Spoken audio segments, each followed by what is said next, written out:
Voilà.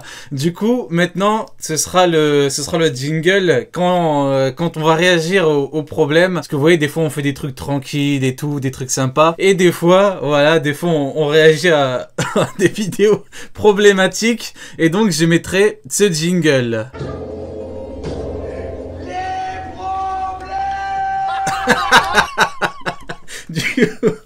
Du coup, voilà pour les problèmes. Allez, on va pouvoir démarrer. C'est parti. Voilà, la totale ce soir. Hein. Ça fait un moment que j'ai pas réagi aux vidéos chapitres. Bah depuis le flashback j'allais dire de l'infâme et du très grand Pumba. Beaucoup m'ont demandé. Ça fait plus de, oui, je vois vos messages. Oui, plus de 2 mois qu'on me dit les vidéos chapitres, les vidéos chapitres. Carrément, ça, on m'insulte maintenant. C'est, vous savez ce que c'est. 2024, tout est permis. Donc carrément, on m'insulte pour réagir à des vidéos. C'est formidable. On en est là. Du coup, c'est parti pour, bah voilà, pour vidéo chapitre sympathique. Le nouveau pouvoir de Luffy expliqué, l'antique force du cœur. Voilà, c'est ça qu'on aime. Vous voyez, en fait, comme on dit, il y a un temps pour tout. Il y a un temps pour pleurer, un temps pour rire et un temps pour la puissance. On a pleuré pour l'horrible Pumba, avec son père la 5008. On a ri avec l'infâme Pizarro. Et maintenant, c'est les problèmes avec tout ce qui est puissance, antique, force du cœur. Voilà, après là, bien évidemment, c'est quoi qu'on dit déjà? C'est quoi déjà que les gens disent? La puissance de l'amitié, ou je sais pas quoi, le pouvoir de l'amitié. Et ben maintenant, on a le pouvoir du cœur. Voilà, masterclass. C'est parti pour le nouveau pouvoir de Luffy. Expliquer l'antique force du cœur. Ah oui, et après on parlera de l'épisode Monsters. Avec Ryuma, et avec l'ancêtre de Mihawk, cette fraude. Vous avez vu l'ancêtre de Mihawk? Comment il est nul. Comment il est gaze. C'est un gros escroc, vous l'avez vu? Il s'est fait one shot comme une merde. Ah, c'est incroyable. Après, on en parlera. Ouais, après, on en parlera. Vous inquiétez pas, c'est dans la seconde partie. Ah, on va bien rire. Hein. Ah, je vous promets, mais comment j'ai pleuré de rire. Ah, c'était incroyable. Ah, j'en pouvais plus. Quand je l'ai vu rire comme un golemon avec son pote, là, ça m'a fait penser à qui? À Mihawk et Baggy. Je me suis dit, on dirait Mihawk et Baggy dans la Cross Guild. 2 clowns, 2 fraudes qui s'associent ensemble. Franchement, c'était incroyable, magnifique. On en parlera après. C'est parti. Tiens enfin vengeance. Alors attendez, hop. 47 ans de pure souffrance, Bartholomew Kuma obtient enfin vengeance. L'histoire du tout premier esclave en 800 ans qui touche un dieu. Et le pire, c'est que la patate qu'il lui a mis.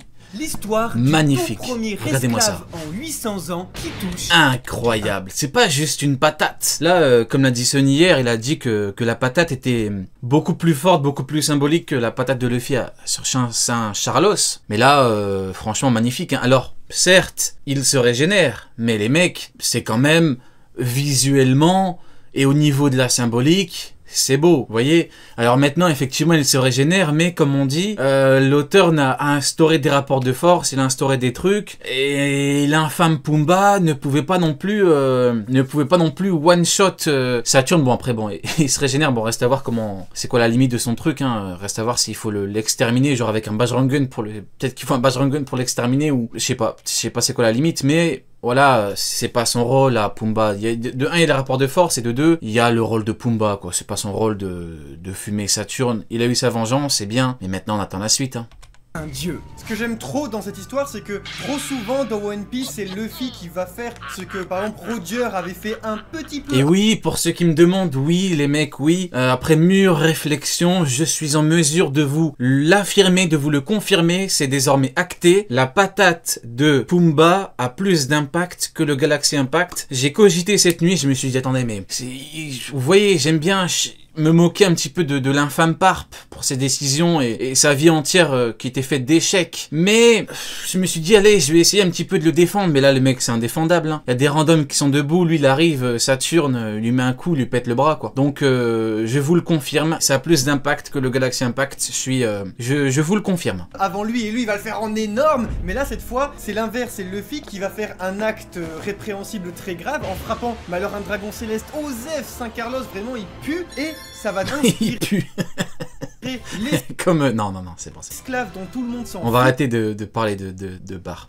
pour le faire contre le dragon céleste le plus important de tous, ou presque un des membres du Gorosei, Saint-Ye Garcia Saturne. Et je trouve ça trop beau, parce qu'enfin Luffy, il n'y a pas toute la lumière qui est sur lui, c'est plutôt lui, en tant que soleil, wink wink, va plutôt éclairer Kuma, et ça c'est vraiment terrible. Le parallèle est donc très clair entre ce que Kuma avait observé il y a 2 ans sur Sabaody dans la salle des ventes aux enchères et ce qu'il commet aujourd'hui sur Egghead Island. Il s'inspire de son dieu Nika. Mais comment est-ce que cela est possible? C'est la question qu'il est légitime de se poser. J'aimerais savoir. Parce que nous apprenons dans ce 1104e chapitre que Saint-Ye Garcia Saturne... Qu'on l'aime ou qu'on l'aime pas, qu'on trouve que ce mec est une merde, humaine ou pas, bon même si on est plus dans de l'ordre du factuel, ce mec est objectivement une merde, mais en mode énervé comme ça, voilà, en mode un petit peu, vous voyez, en mode un petit peu vieux, énervé, cicatrice, le regard un petit peu noir, c'est chaud. On peut dire ce qu'on veut, non, il est pas moche frérot, non, tu peux pas dire qu'il est moche. Il a un flot de vieux guerriers, c'est ce qu'on lui demande. Faut dire la vérité. Non, les mecs, il ne faut pas être aveuglé par votre haine. Essayez d'être objectif, les mecs, s'il vous plaît. En fait, il représente parfaitement ce qu'on peut attendre de ce mec-là. Dieu guerrier de la science, voilà, c'est un vieux monsieur. Voilà, badass, waouh, vous abusez.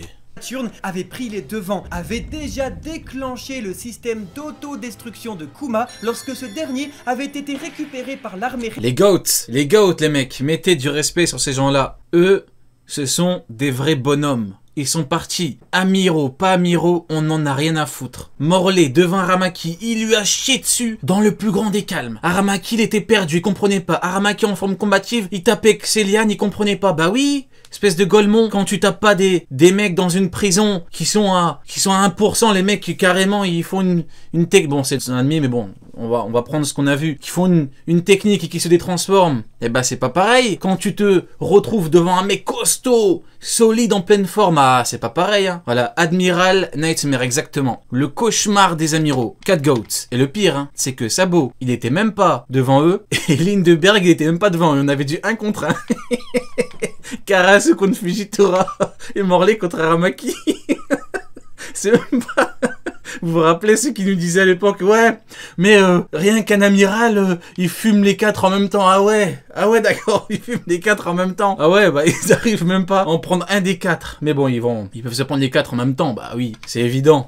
Révolutionnaire sur Marie-Joie. C'est logique. Un système d'autodestruction qui n'a d'autodestruction que de nom. Parce que nous apprenons également que comme Kuma représente une arme beaucoup trop précieuse pour le gouvernement, en tout cas un modèle d'arme, il ne peut pas s'empêcher de le détruire comme ça juste parce qu'il est dangereux. Alors ce système d'autodestruction permet en réalité de bloquer tout le fonctionnement de Kuma. C'est plus un bouton de désactivation. Le robot s'éteint mais ne se détruit pas.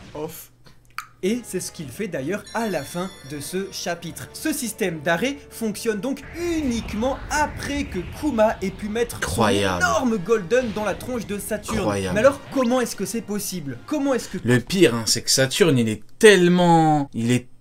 tellement perdu quand il a vu la grosse patate de Kuma. Il s'est dit, mais qu'est-ce que c'est que ça? Oh, quelle dinguerie. Ah, la réaction de Saturne, là, je l'ai encore en mémoire, là.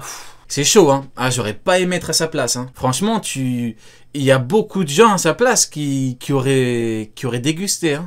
Kuma a continué de courir. Comment est-ce qu'il s'est retrouvé sur Egghead Island? Comment est-ce qu'il a retrouvé sa volonté propre? Et ça, Vegapunk le comprend. Peut-être que là-dedans, il n'y a aucune explication scientifique. Comment est-ce que Kuma peut se pointer après pourtant ce qu'a fait Saturne? C'est la question que le premier intéressé se pose, c'est la question que Vegapunk se pose, et c'est la question que nous nous sommes posés. Mais d'ailleurs, on pense avoir trouvé une bête de réponse. On est dans une étude très froide vis-à-vis de Kuma. On a beaucoup de scientifiques, à la fois Saturne qui en est un lui-même et le plus grand de tous, Vegapunk, qui vont étudier sa pensée, étudier du coup son système nerveux, étudier ses souvenirs, étudier sa tête, étudier son cerveau. Et là vous commencez peut-être à comprendre ce qui est en train de se tramer. Si on part du postulat que la seule chose qui a fait bouger Kuma c'est sa fille bien-aimée, c'est peut-être parce que tout cela défie les lois de la raison plutôt pour aller vers le cœur. Et oui. Là on comprend peut-être que le cœur a ses raisons que la raison ignore. Wow. En effet, Vegapunk nous livre un semblant de réponse. Premièrement, il nous dit C'est bizarre, ça voudrait dire alors que la force surhumaine des boucaniers qui les définissait, on avait vu qu'ils portaient plein de choses, que c'était des esclaves super puissants et du coup super habiles. Et surtout, très endurants. N'est en réalité pas...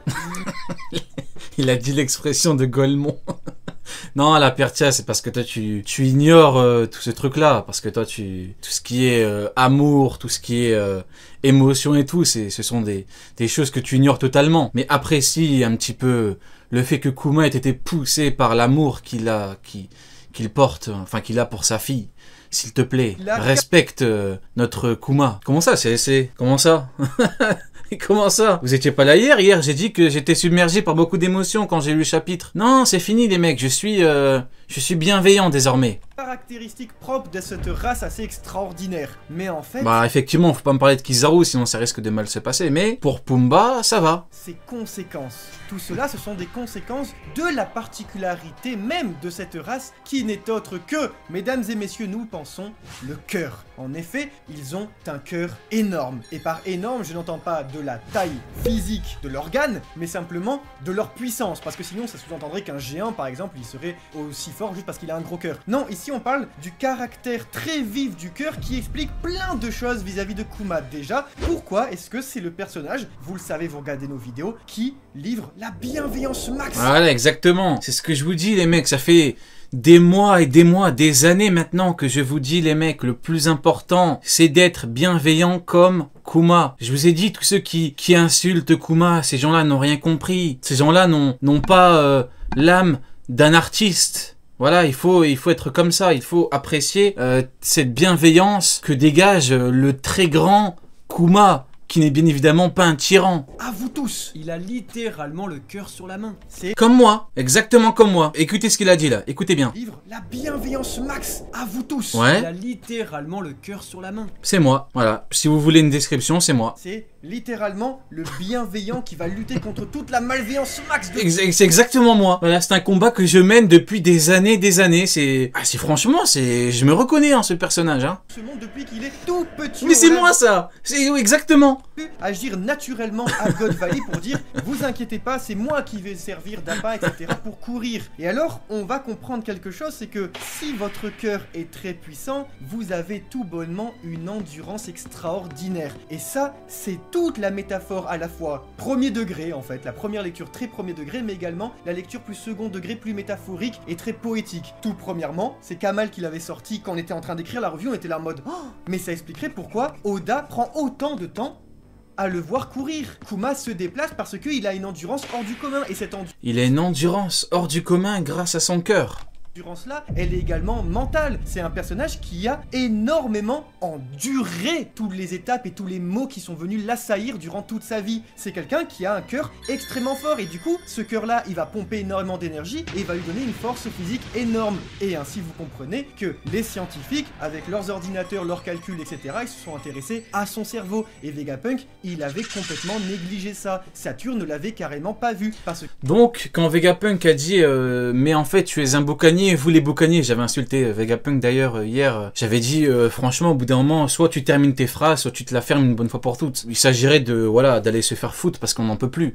Au bout d'un moment, tu commences une phrase, ah, mais tu es un boucanier et 3 petits points. Enfin, c'est bon, stop. Au bout d'un moment, on en a marre. C'est horrible, ce genre de personnages qui terminent pas leurs phrases. Il faudrait les écarteler sur place publique. On n'en peut plus. Donc, je disais, ouais, donc du coup, Vegapunk, c'est ce vil scientifique au cœur froid. Bon, c'est vrai. Du coup, pour lui, il a un gros cœur, Kuma. Ok. Ce qu'ils ont fait, c'est qu'ils ont désactivé son cerveau, ainsi, il n'y avait plus que son cœur. C'est tout bonnement impossible qu'il n'ait plus son cœur, autrement il serait mort. De ce fait, il faut voir Kuma comme un individu qui, complètement inconscient, se balade uniquement parce que son cœur lui demande de faire. Alors pourquoi on pense que la spécificité des boucaniers c'est bel et bien leur cœur? C'est la réponse de Vegapunk lorsque Saturne lui demande comment est-ce que c'est possible. Ce dernier répond, c'est simple, disons que c'est grâce à l'amour. Et forcément, ce qui est associé au sentiment amoureux, c'est le cœur. Disons que Kuma ne réfléchit plus avec sa tête, mais tout bonnement avec son cœur. Donc, on reprend chronologie. Pac, j'appuie sur le bouton autodestruction parce que Sabo et Morly ont pris Kuma. Du coup, Morly. Kuma, il arrive à que des... Ah, ils disent Morly. Trave, et on l'a vu avec Dragon, il est là. Buzz up, buzz up, buzz up, buzz up. Le très grand Morly. Comme tu voudras. Masterclass de Dragon, hein, d'ailleurs. Hein. Vous remarquerez que cet homme est toujours debout, toujours costaud, toujours droit dans ses bottes. Cet homme ne retourne pas sa veste. Cet homme sait mener à bien ses missions magnifiques. Par contre... Tu ne le regretteras pas. Attention, ça... Bon, tu ne le regretteras pas, c'est vrai qu'il est un peu regretté. Mais bon, vous me direz, qui ne sait jamais...